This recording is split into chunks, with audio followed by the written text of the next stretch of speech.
How we're doing, people? What we got here? So I've just thought I'd restart because they seem to stop pushing my live out much. So yeah, so I'm trying again. Right, here we go. So yeah, so I've just learned something new. Apparently, let's say you learn something new every day. I've just learned apparently that um, cities weigh more in sunlight than they do without sunlight. So yeah, I was going to ask, why does light have no mass? So let's see. Light has no mass because it's made of massless particles called photons, which must travel at the speed of light. If they had mass, they'd need infinite energy to reach.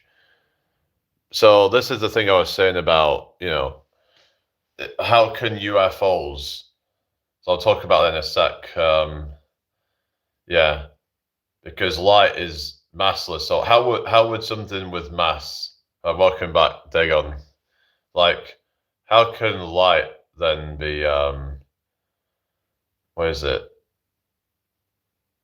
Yeah, how can somebody travel at the speed of light? So how could a UFO travel at the speed of light? So I would say it's likely that UFOs. Maybe you could say that if they did exist, then well, they can't be that far away. I would have thought. Like, they mustn't be in a planet that's that far away if they exist. Otherwise, they might be too far away to get to Earth. I don't know if that's what we believe anyway. I know some people believe. Some people don't even believe space even exists. Yeah. Thank you for the like. But yeah, is everybody all right? I just thought I'd try start again and yeah. Okay, so yeah. Well, thank you for the likes, everybody. Yeah, if anyone's new here, please subscribe to the channel. I would really appreciate it.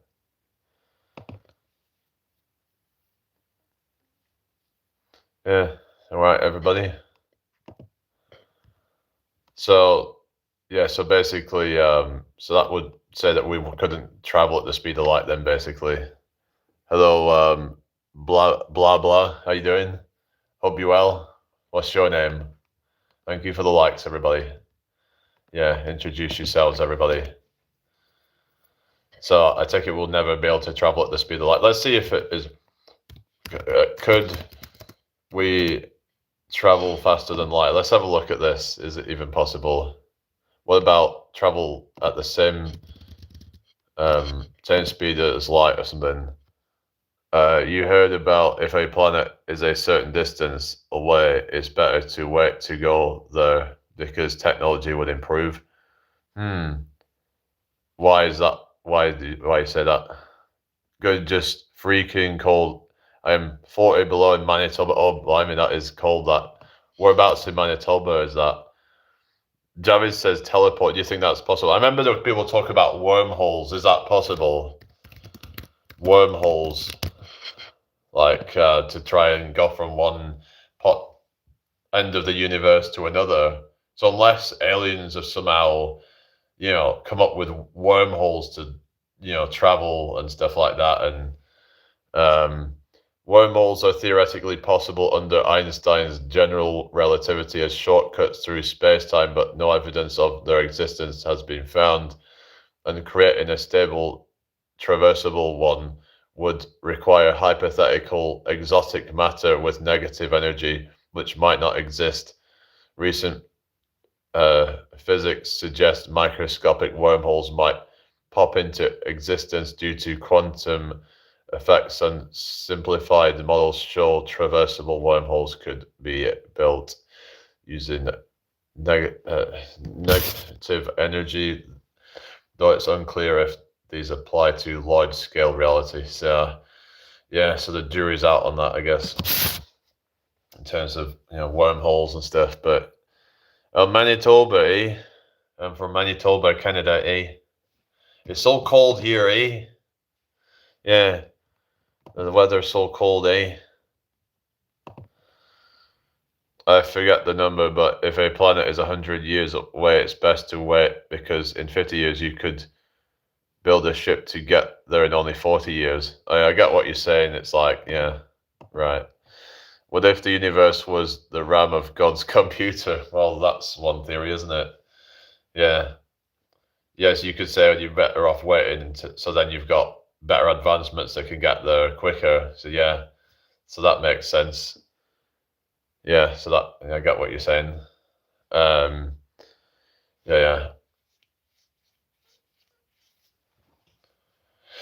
Yeah, we okay, people. Thank you for joining me tonight. Yeah, if anyone's new here, hit that like button. Hello, what's this? Yuchi Sensei. What's the conversation about? We're just talking a bit about space and stuff at the moment, and the possibilities of, like things like wormholes and other topics. We're talking about how fast we can travel through space ever. Like, would we ever be able to get close to the speed of light? We were saying how getting to the speed of light would require infinite energy, so it doesn't look like we'd be able to travel at the speed of light. Where am I located? I'm in the UK. Where are you located? Yeah, I'm in the UK. Hope everyone's well tonight. Share this out if you can. I don't know if there was any point restarting. I don't know. It's yeah. Anyway, I suppose it is late now, so I probably won't be on too much longer. I've got, I have something to eat and then probably be going to bed or something. But yeah, it's interesting to get into these different topics and stuff. But yeah, well, speed of light is the limit, right? You can't pass that, as then for you, time would be irrelevant. Well, yeah, I suppose. Hello, Guillermo. Good to see you again. How are you doing tonight? Hope all is well with you. Yeah, speed of light, I don't think you can, yeah, surpass the speed of light. I wouldn't have thought. Yeah, I don't think that would be possible. They were saying that time's supposed to slow down at the speed of light. So let's see about like, I'm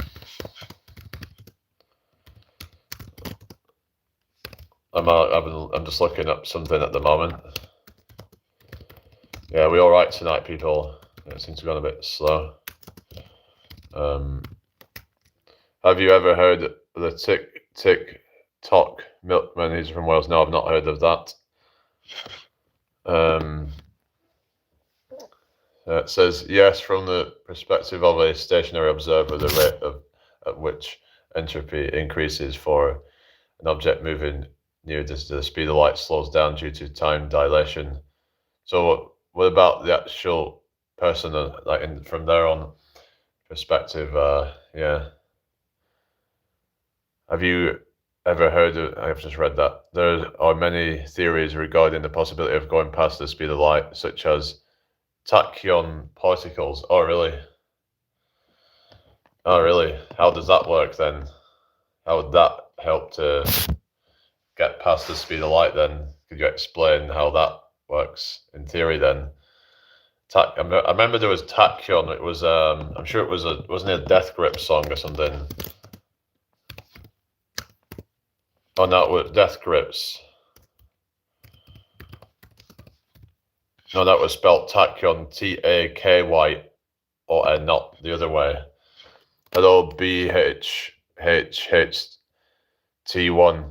What's the basis of this conversation? Just talking a bit about science and physics and stuff at the moment. That's kind of how it works. They go back in time. All right. So how does going back in time allow you to go faster than the speed of light then? I mean, expansion of universe is the only thing which exceeds the speed of light. Does it? I thought it was slower than the speed of light, isn't it? Let's have a look. Does the universe... But then what does the universe expand into, though? That's something I've never really understood. Like, let's have a look at this. Yes, distant parts of the universe are moving away from us faster than the speed of light due to the expansion of space itself. Oh, really? Oh, wow. Yeah, no, I didn't know that. Hello, Father. How you doing? What is it expanding into, though? What is the universe expanding into? That's the question, isn't it? Hello, Ether. How you doing? Hello, Fahad. How you doing tonight? I hope you're well. Hello, Sergeant. Okay. Okay, thank you. Yeah. So let's see. The universe isn't expanding into anything, rather, space itself is stretching, causing everything within it except gravitational bound objects to move further apart like dots on. So, like, what do we mean though? Like, I don't get it. Like, how can it expand into itself? I mean, um, what's at the end of the universe? Like, you know? Oh, really? Lawrence Krauss is someone to listen to. I mean, I don't know. Some of these people, are they not sometimes a bit dogmatic in some ways? I don't know. I don't know if like they're always to be trusted. Some of these people. There is no physical edge to the universe, but there's a boundary to what we can observe called the cosmological horizon, where light hasn't had time to reach us beyond that. We see the cosmic microwave background. So this is what I don't understand. If they're saying that like the universe is what 14 billion years old, then how come they say that we can see, you know, how come they're saying that the observable universe is 93 billion miles? Wouldn't that mean we have 46 billion miles in each direction? How has light reached us from 46 billion miles away if it's only 14 billion years old? Does that you get it? The universe has begun and end already. Same time, it's just us who are witness. It's like okay. So I don't know. So what? Why is there a? So what happens at the end of it then? I don't know. Um, yeah, doubling everything is dogmatic. I didn't say believe everything he says. Right, doubting everything is dogmatic. What do you mean doubting everything is dogmatic? I don't say I doubt everything. I mean, yeah, yeah. I think it's just about just being skeptical and yeah, especially when they start talking about things that are kind of beyond what level kind of most people would even understand. It's like, well, you know. Anyway, hello, Nerdvana. There's nothing circular about scientific thoughts. I think you might be confused what you mean. I don't know. I'm just saying that like some people might have a certain investment in some kind of idea, and sometimes they can get dogmatic with certain ideas. Sometimes they have an ego and sit like that, and they might not like to be proved wrong in some cases. I don't know. So, anyway, if you go near a black hole, the Earth already dead, sun gone. Oh, really? But this is all stuff that, I mean, I haven't even said any of this stuff. I mean, it's like, this is beyond anything that I can observe, but I just have to go off on faith about what scientists have said that they've seen and stuff. And, yeah. What's dogmatism, says Colin. I mean, I guess it's about holding on to a belief even when there's, you know, basically like you would even still hold on to it even if there was some contrary evidence. There was actually a TED thing that was basically, I mean, I don't know if he was, wrong with what he was saying, but there was a guy called, what was he called? Rupert Sheldrake, who talked about this thing called the 10 dogmas of science, but the show got like banned or something, and it was I don't know, maybe he was kind of a dogmatist himself. I don't know, but he was kind of apparently he was kind of ridiculed by a lot of the science community, but he was saying that there was dogmas and stuff like things like the speed of light is constant.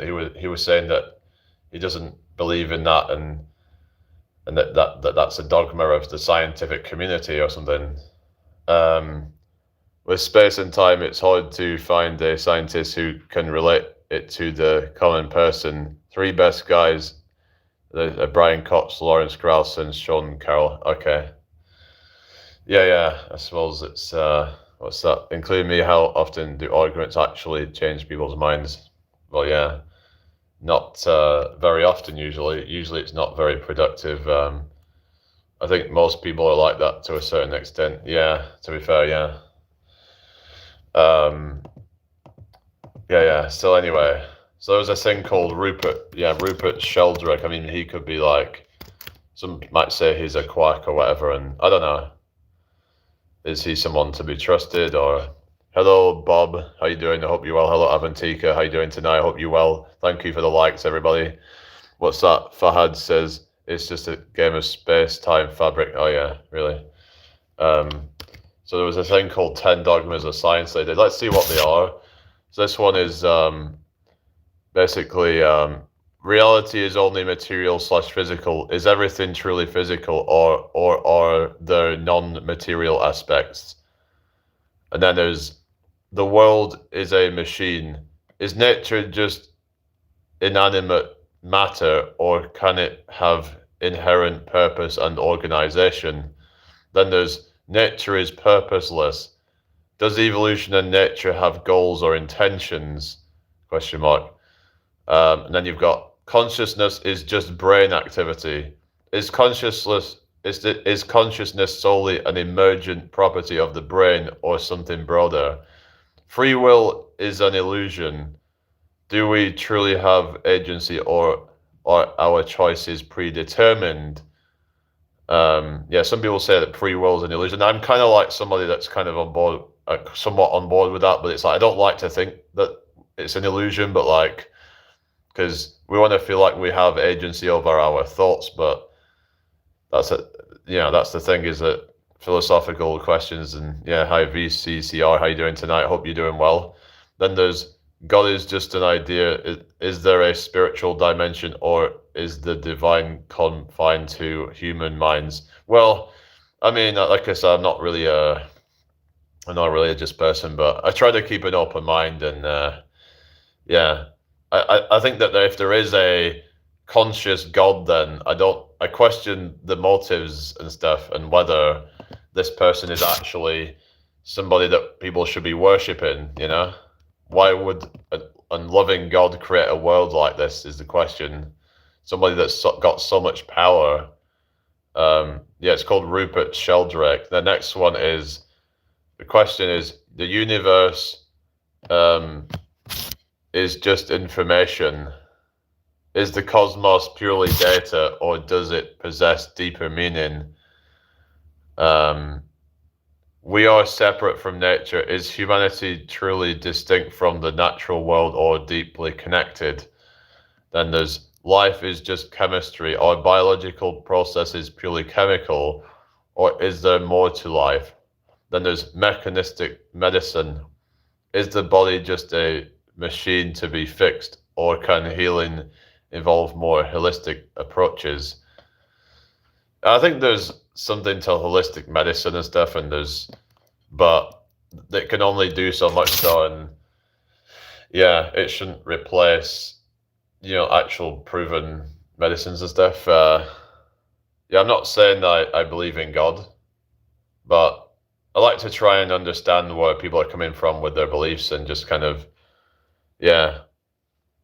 But yeah, it was Rupert Sheldrake, but there was like some banned TEDx talk thing that he did, but it was, yeah, but it's not actually on their page, but I think you can still find it, where he talks about the 10 dogmas of science. But honestly, read the Bible, understand their view. Yeah, well, that's the thing. It's like they say something like condemnation without investigation is the height of ignorance. So maybe it's a good idea to try and look into these things. Maybe I should try and do some Bible study, just to then say that I've looked at it. Because then if people then, if people can, will then say, oh, well, you haven't even looked at it. Because then if I've looked at it and be like, well, I've looked at it, and but then what they might do then is they'll say, oh, you need to look at it again and again and again. Oh, maybe you didn't properly read it or something. That they'll probably always have some kind of way of, hello, Alfie. Oh, really? Okay. Why is that then? read Mark. Is that the Genesis? Oh yeah. Is that all you've read is Genesis or something? Humans are God's biggest creation, bigger than the universe itself. How does that work then? How is humans bigger than the universe itself? And how do we know there's not other life in the universe that is, you know? I had the same questions about God. Read the Bible, understand their view, reaffirm my view, there is no God. Yeah, that's the thing, is that, yeah. Anyway, is everybody all right tonight? Because humans can think rational. Well, how do we know that we're the only creatures in the universe that can think rational? But humans are the worst of his creations if there's a God. Yeah, in some ways humans can be quite cruel, and it's like, you could say, well, animals, but it's like with animals, there's just like the survival instincts and stuff. But I'm thinking, like, why would you create animals that like, maul each other to death? I'm like, what kind of God would create something so, kind of such an abomination, I'm sorry to all the religious people out there, but it's like, to me, that's an abomination, They might get offended at that, but, that's just how I see it. I see it as an abomination. Why would you have something like that, where you've got like animals that can't even defend themselves getting mauled to death. Hello, Mick Lloyd. Yeah. This is what I don't get. Like, it's yeah,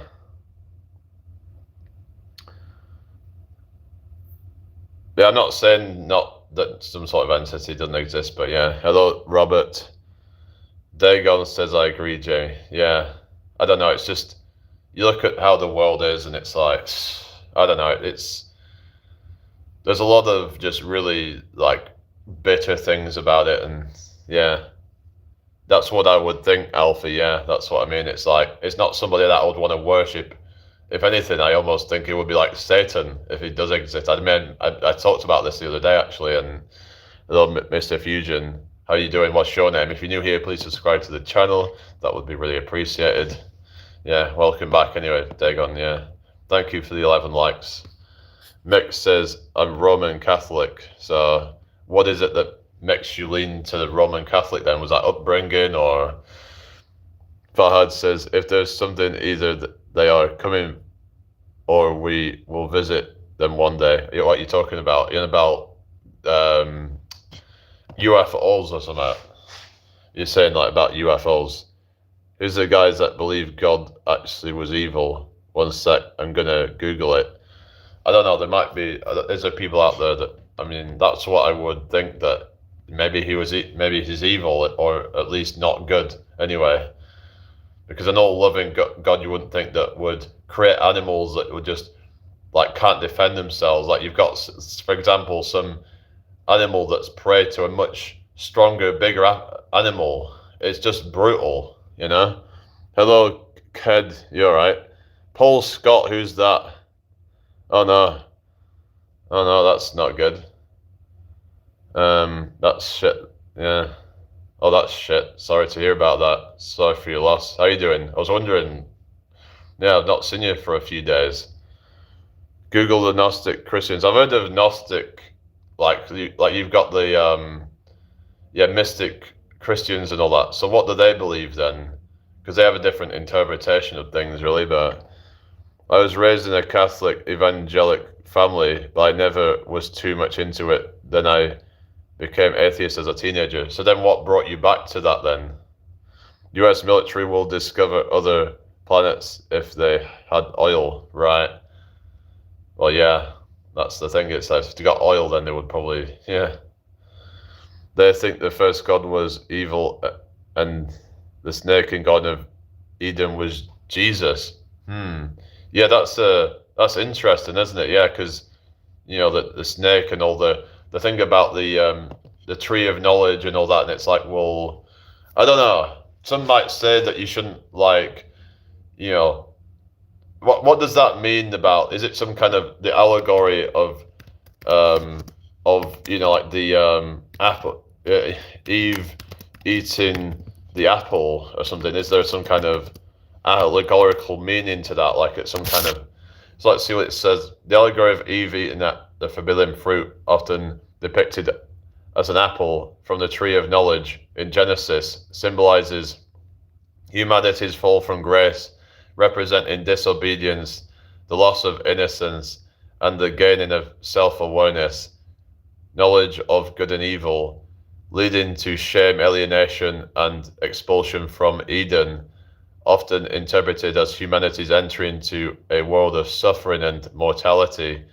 It's a profound metaphor for the human condition, desire, and the struggle with morality, though interpretations vary from a literal sexual awakening to a broader metaphor for temptation and free will.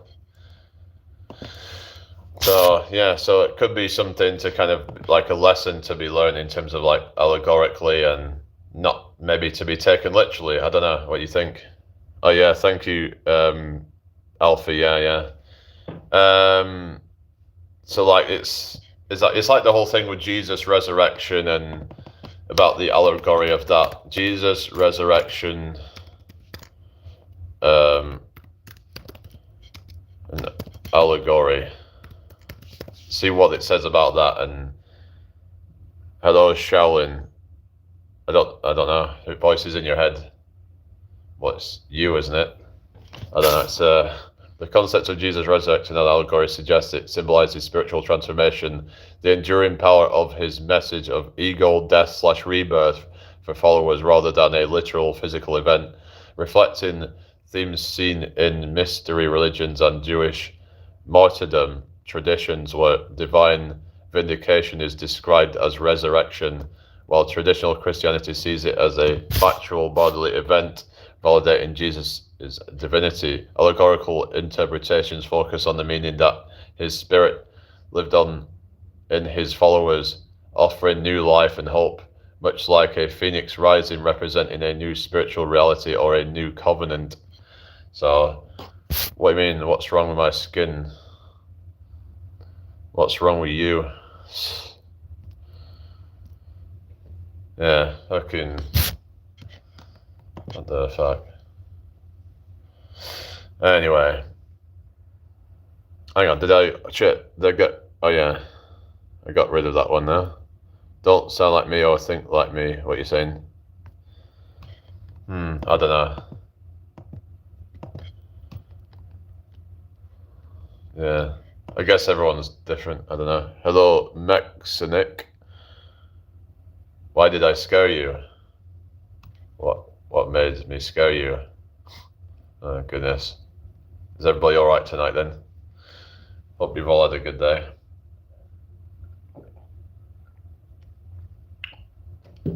I've got 11 people in here. Cool. Different strokes for different folks, they're saying that, yeah.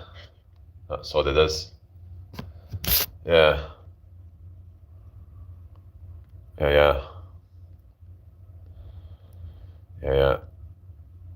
Right. Don't look so angry at the camera. I'm not angry. I'm just...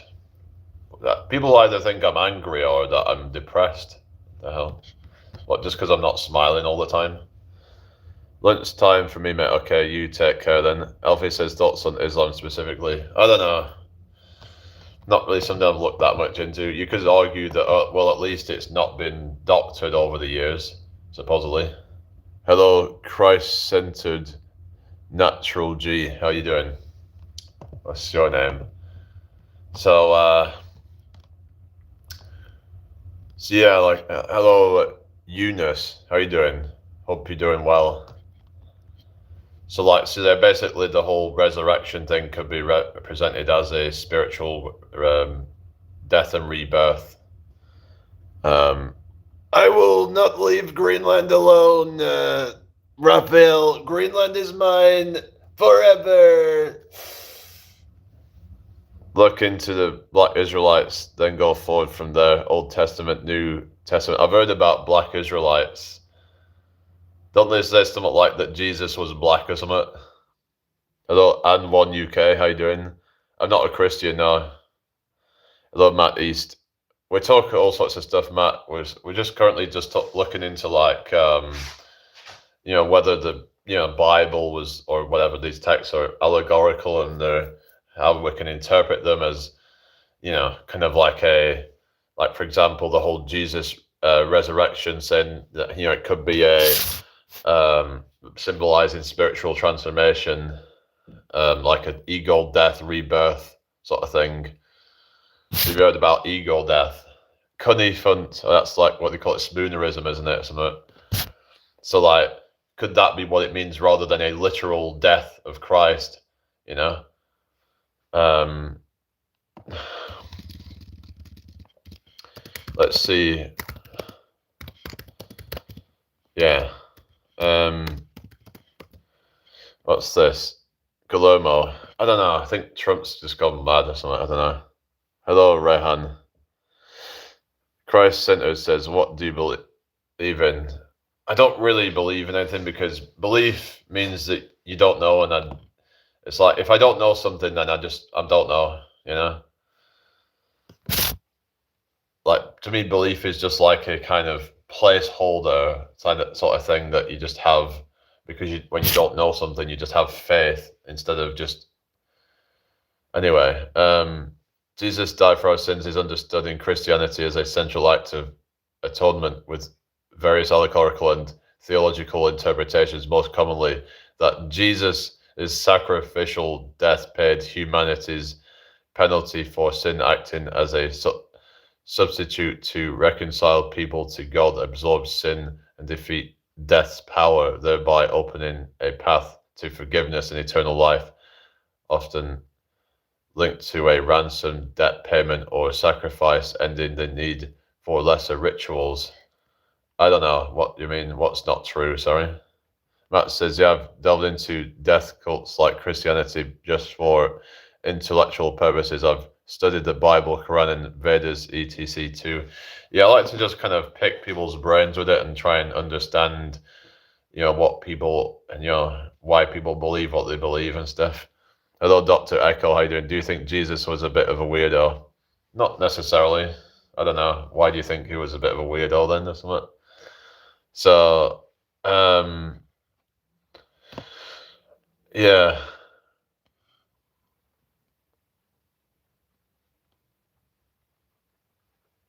Common analogies is criminal justice. A guilty person is sentenced. Someone innocent serves the time, pays the fine in their stead. I don't understand why would you that. I don't understand how you could,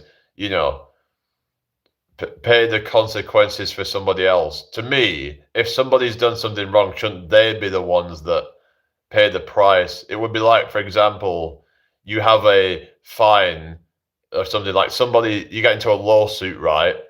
And then somebody bails you out, like maybe a family member or something. No, you should be the one to fucking pay for it. You did the crime or whatever. You should be the one to be. So why should somebody else pay the debt for that? I don't agree with that. I don't know. I don't understand. Like, why should Jesus have, like, died for our sins? Isn't that our problem? Why does he have to die for that? Why does he have to suffer for that? I don't understand. Like, can anyone explain that? Like, the whole, why did God need to send himself, who was also his son, down the earth? Men killed himself, who was also his son, before he could forgive everyone. Yeah, it just doesn't make any sense to me. It's like, it just sounds like some kind of made up stuff to me personally, but if they can explain that properly. I mean, I used to be told that Jesus was the Son of God, not God. That he was just like, basically, that he had, he was, magically just impregnated into Mary, and then, that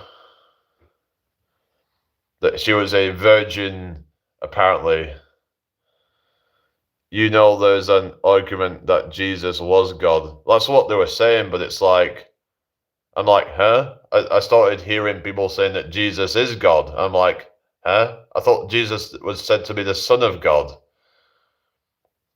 That's what I was taught in school. It just I was like fuck with my head. I was like, what? I thought they were saying it's the Son of God. But why is he like I remember there was a joke that Jimmy Carr said in his like where does it go? Like he says, if we're all God's children, then what makes Jesus so special? No one knows who the dad is. Oh yeah, well they're saying that God is the dad of Jesus or something. That's yeah. But then wouldn't that make Mary not technically a virgin then if God has basically like impregnated himself into her? I don't know. I don't know. It's a kind of okay, Champions League, whatever. Maybe you go to sleep then, eh? Jesus is the messenger of God. So I don't know, it's Jesus and God are one. So why is it that we were taught that Jesus is the Son of God then and not God? That God impregnated Mary with Jesus. That's what we were told anyway. But then I don't know. It were built in God's image. How is free will possible? Yeah. But this is the thing that's really confusing. And I would say if there is no free will, then wouldn't that disprove God or something? Because if they say God gave us free will, then therefore, if there is no free will, then therefore there is no right and wrong necessarily, then you could argue because it's like no one can really control what they're I don't know, it's a whole kind of mind fuck or something. When you know Jesus, you know God. Okay. I don't know, it's all a bit of a yeah. Do God got free will? Oh, fuck knows. We don't even know if we have free will, let alone God. Free will is also incompatible with God being all knowing. Well, that's the thing, isn't it? That's a bit how can God be all knowing and be yeah, let's ask the AI that. How can how can God be all knowing and we have free will? Yeah. Hello, Hughes' film. You will know God if only you have a good heart. Really? Maybe I don't have a good heart then, I guess, because I don't know God. Hello, Dr. Echo. I see Jesus as a mentally unwell man. That was a bit like Dynamo. Oh, God. I mean, what's wrong with Dynamo? Dynamo's cool. Yeah, don't be like dissing on Dynamo. Is an action good because God commands it, or does God command things because it's good?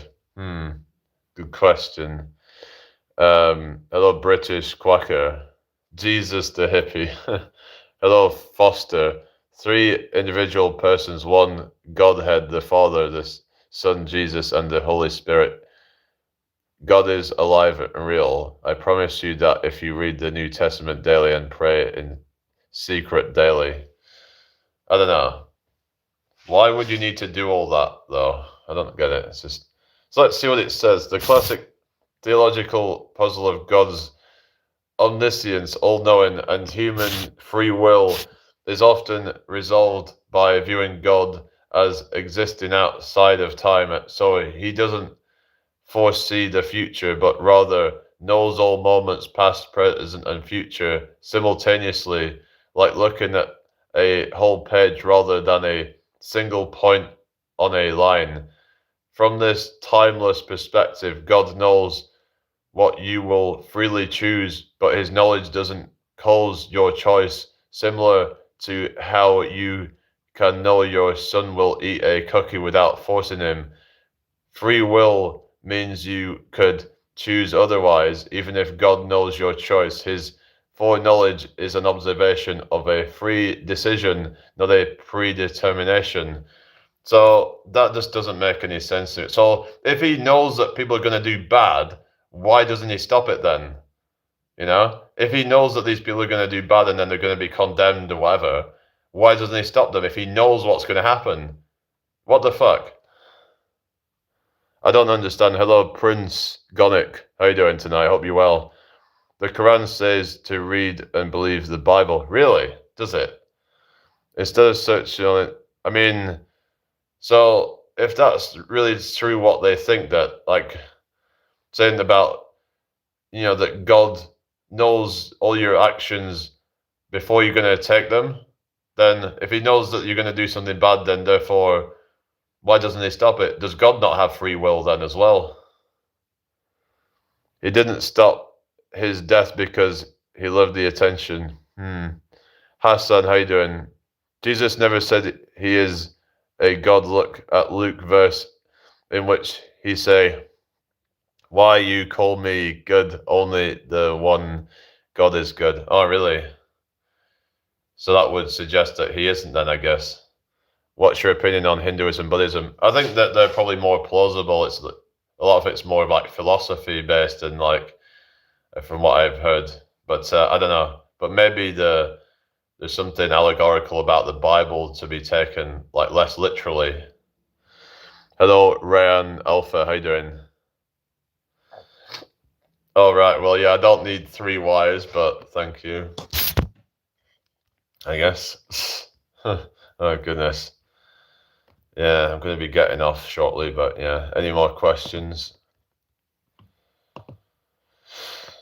James says, and also nothing to do with the Bible. What's that? What's nothing to do with the Bible, but more what you're saying? Hi, Gilbert. How you doing? Good to see you. Hope you're well. In my religion, you are not forced to embrace our religion. Try Islam is beautiful, and the bad news about Islam is a lie. Okay, well, I'm supposed to just take your word on that, am I? Foster, I think you're just deluding yourself. Hassan says Luke 18:19 records Jesus asking a rich young ruler, why do you call me good? No one is good except God alone. So that would imply that he is not God then or something.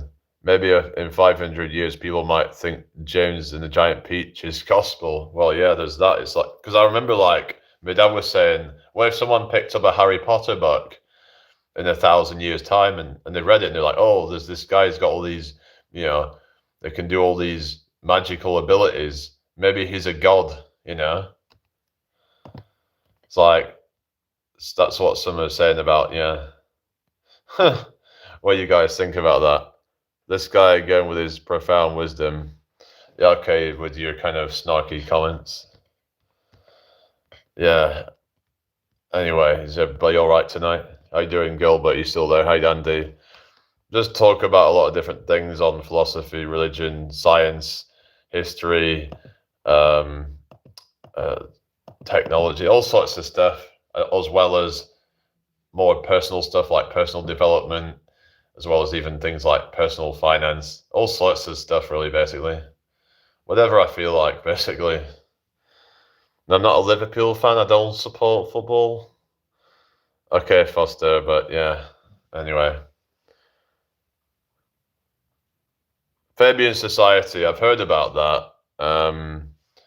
I don't know a whole lot about it, but I've heard that they were partly what were responsible for getting Labour established.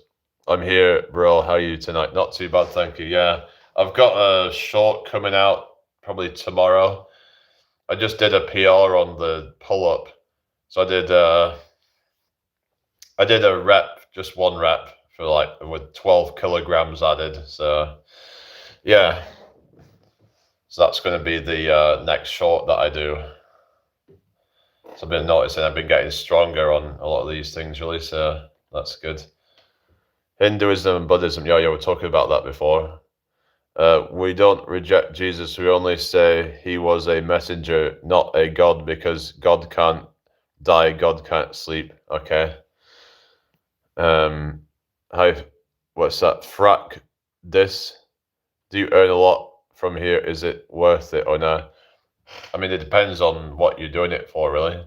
If you're doing it just for the fun of it, then it doesn't really matter how much you make on here. But if you're doing it to make money, then I mean, there are ways of trying to get more money, I guess, depending on the type of content you're putting out and how good you are at it, I suppose. But I saw you strict form pull-ups. Yeah, trying to kind of make it a bit more strict. Yeah, it's been a bit of a because I've been trying to like avoid like kipping as much and stuff like that. Because yeah, and trying to use full range of motion as well. Because I used to like cheat and kind of just do like go down kind of halfway and kind of just because I know it is harder when you're taller and oftentimes also because the bars aren't always high enough oftentimes you would kind of just cut half the rep, and there's no point in that because actually the bottom part of the rep is the most challenging bit of it, where the most amount of yeah.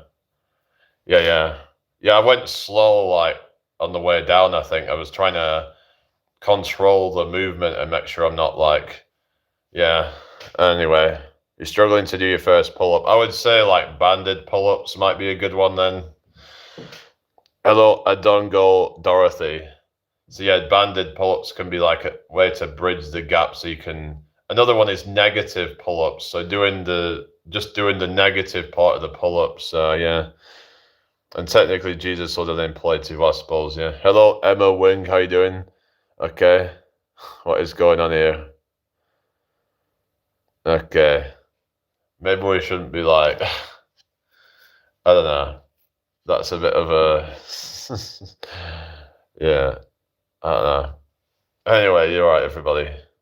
What's this? Foster says the world hates the truth and loves sin.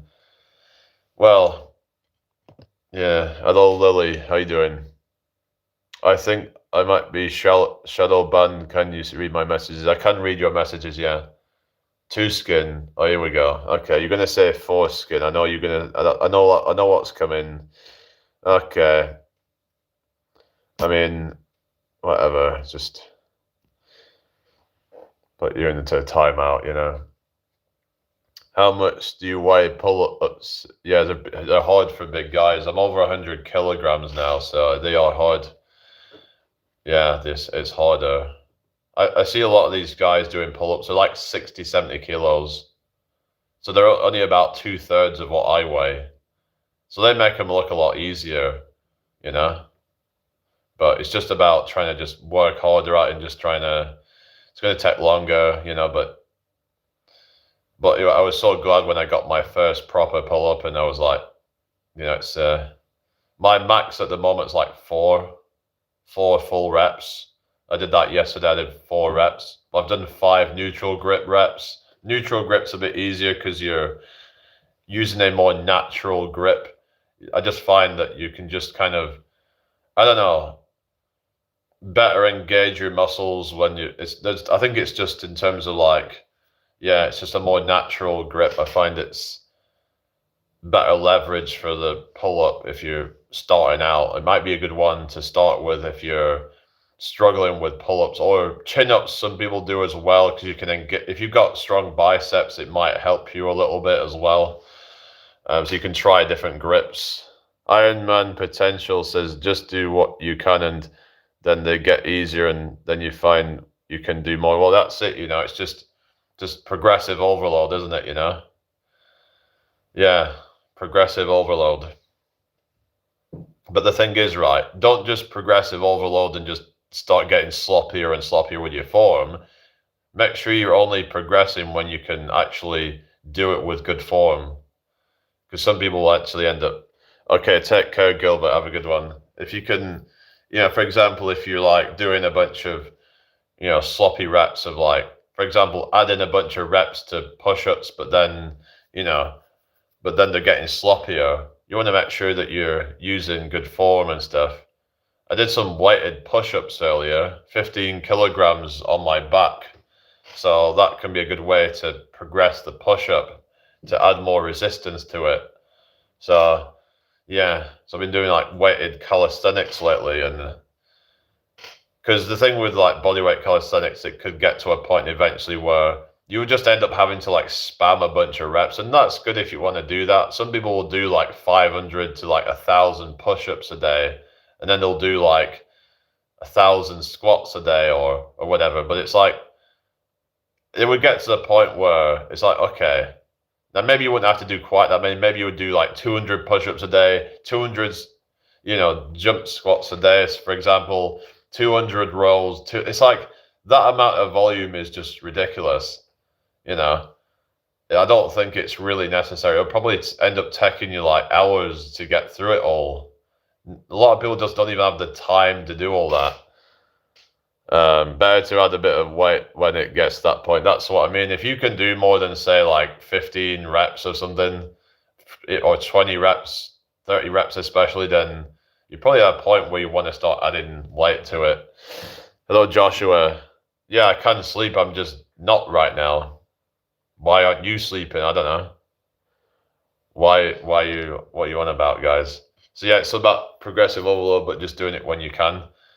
There are sometimes more difficult variations of things like, for example, archer rows, archer push-ups, things like that. But the only problem is that with the unilateral stuff is again that the problem of like time efficiency.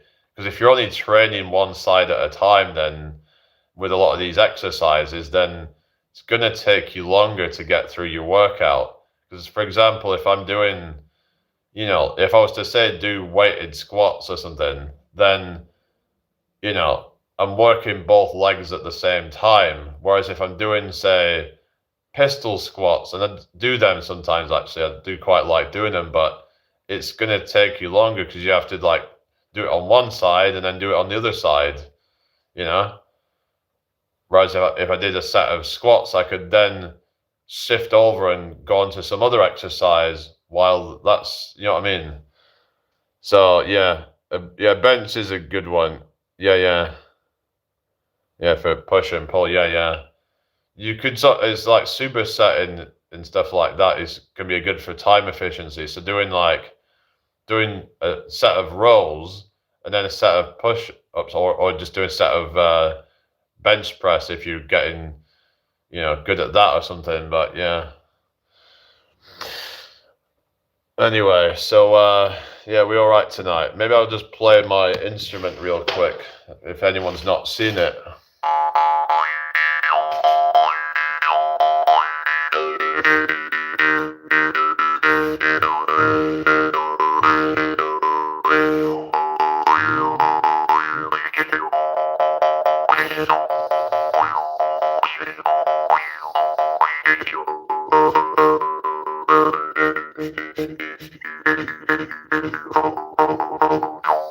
No, it's called a mouth harp, a jaw harp, or a Jew's harp, depending on where you're from. But yeah, pull-ups are if you've got a pull-up bar, you can do it anywhere then. It's like, yeah.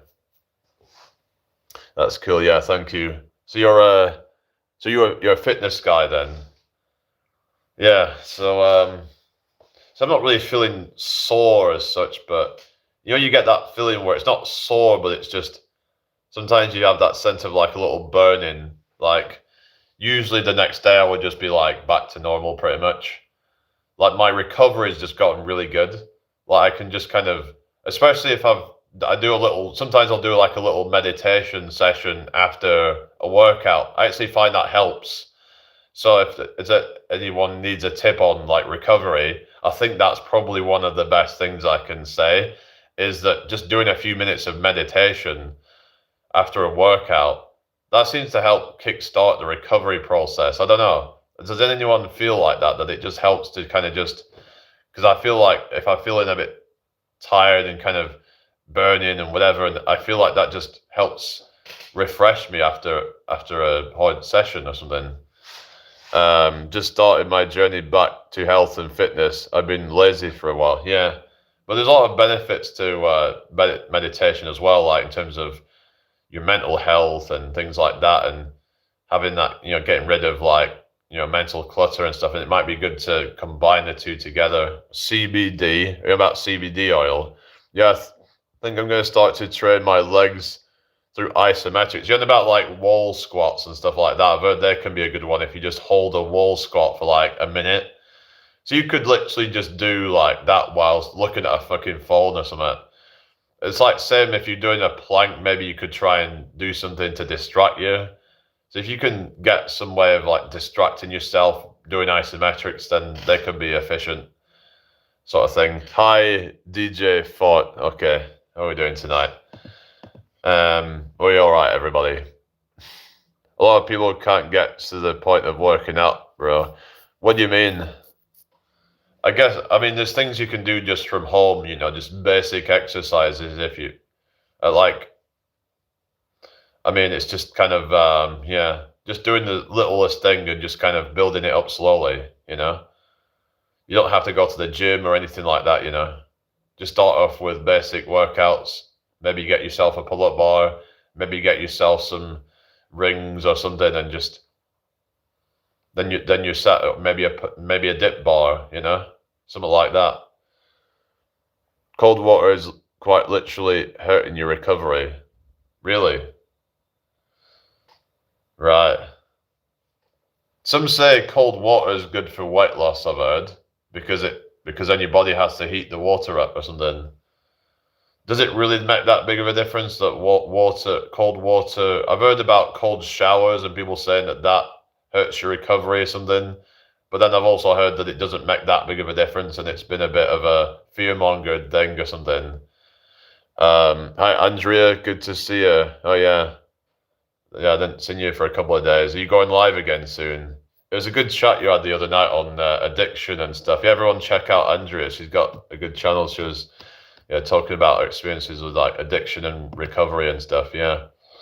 Anyway, ice plunges definitely restrict muscle growth. I've heard that if you do them like in the morning, they're supposed to be like okay or something. That if you do them like separated from your workout, that's supposed to not really affect it or something. They were saying wait till about 4 to 6 hours after a workout, and then you'll get minimal to no like downsides or something.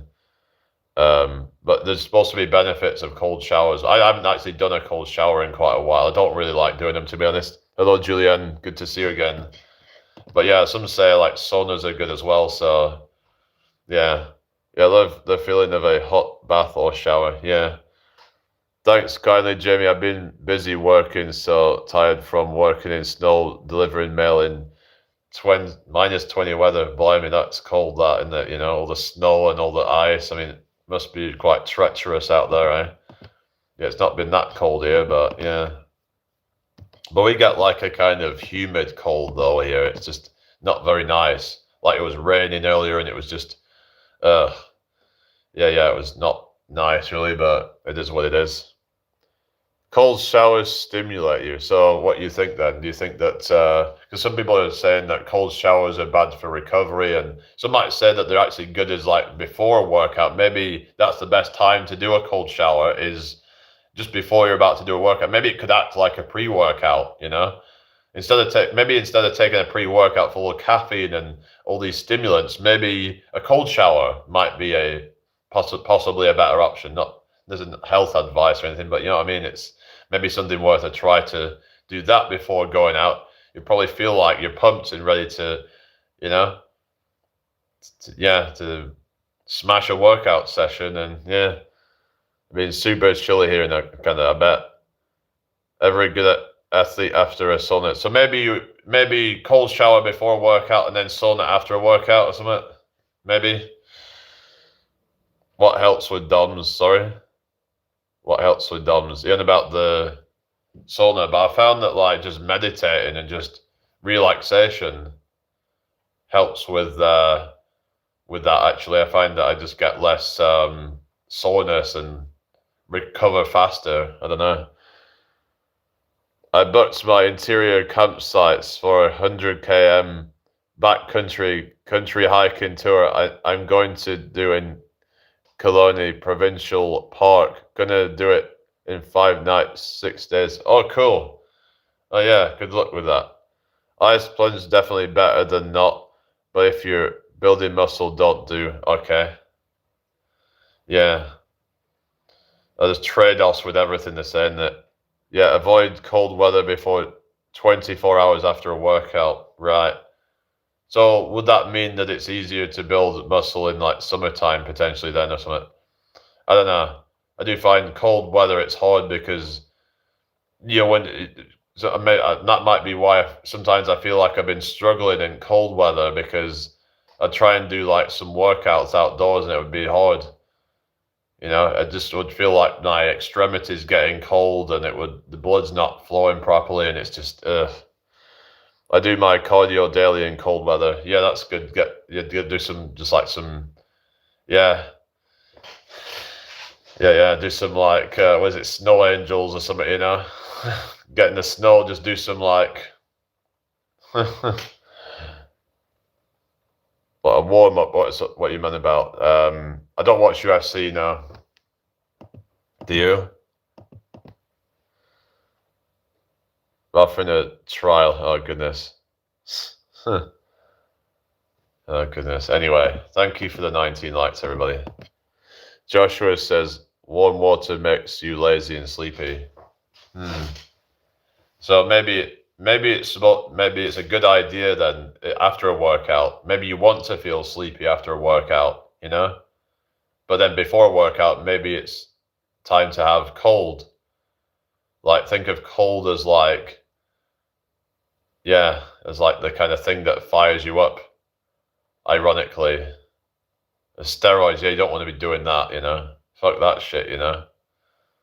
Steroids are washed, you know? It's that's what they call it, washed. That's the friggin' slang, isn't it? You know, like no, I love warm water, even borderline hot. Oh yeah.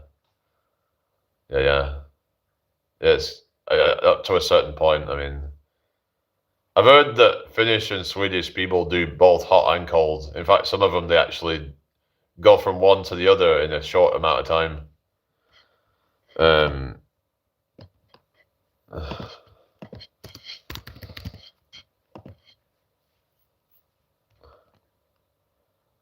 So like wash is like kind of basically something that's like,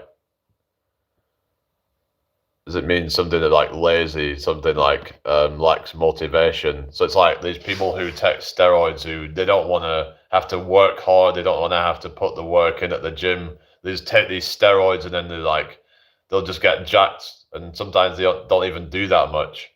It's like you've got this Torgy guy, for example, who's like you know, he does a bunch of like recreational substances. Is an absolute train wreck. But why is it that these people are just like relevant? You know, like why do people even watch them? I know like people watch them to like see the train wreck, but it's like all it's doing is it just propping them up in the algorithm and stuff, isn't it?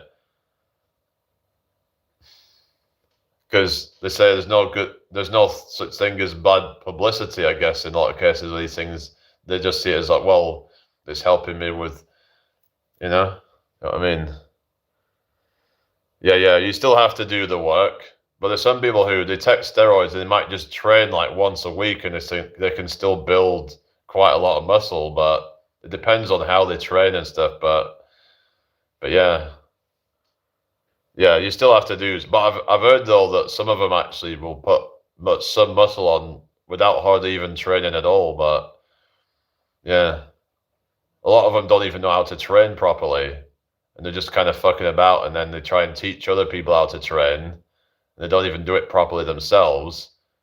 It's like, have you seen that fucking, what is it called, V-Shred, where it's like he got called out for like his, company V-Shred, Vincent Shred or whatever. It's like a lot of water. Oh yeah. Guess who's back again? Oh yeah, how you doing? Welcome in here. So yeah, maybe it's like, let's see about cold showers as like a pre-workout. Whether it can help with So it says here, taking a cold shower before a workout can boost alertness and focus by releasing adrenaline, help cool you down in hot conditions, pre-cooling, and potentially aid muscle building by restricting blood vessels, but it might reduce explosive power due to temporary stiffness. For maximum muscle growth, it's generally better to cold plunge hours after exercise, while a brief cold blast before can prime you for activity or help manage heat. So they're saying it can I've heard of peptides. I won't have that stuff though.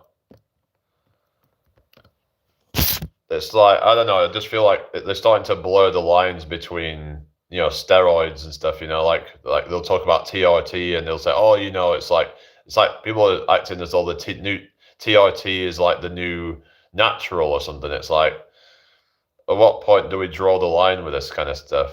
These kind of like experimental things that people are doing. Taking a cold shower doesn't help, that's all science. Some people find that a cold shower can help them in some situations, but I mean, I think there is some research on cold showers for some people, but not saying it's great for everybody, but it can help with injuries. What's that? I don't know, but it's like, I don't have injuries. I mean, I think a lot of injuries are preventable, and I don't know, a lot of people do stupid shit and then get injured. So yeah, I don't know. I'm not saying every time, but it's like, yeah, I don't really get injured and stuff like that. Yeah, yeah. So I guess like would say like prevention is better than cure in most cases. I would say that, just be careful out there. You can get spasms, what you're saying. I mean, isn't that a lot of times because of I've noticed I had something like a cramping sensation after, but I think that was dehydration that caused that. I remember I was doing a whole like endurance of like fucking jump squats and shit, and I ended up like depleting so much water, even though I was drinking some water, but I wasn't drinking enough to replace it. And I ended up with like cramping in my legs. It was like, what the fuck? And but yeah, I think they were saying that warming up's important for like preventing injuries and stuff.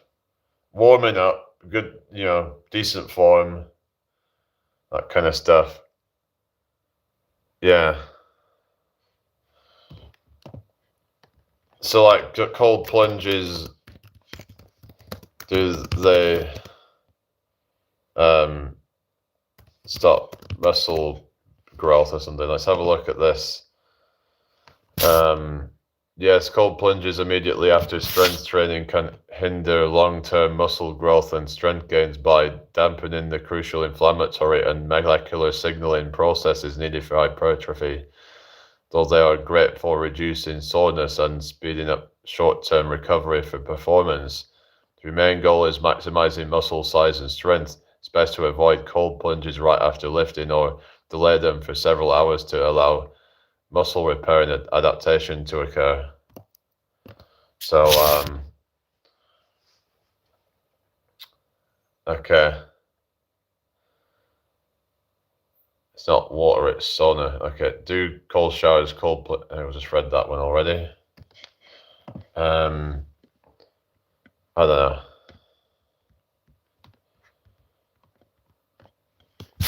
But I just hear different, some people are saying that it doesn't really make that big of a difference.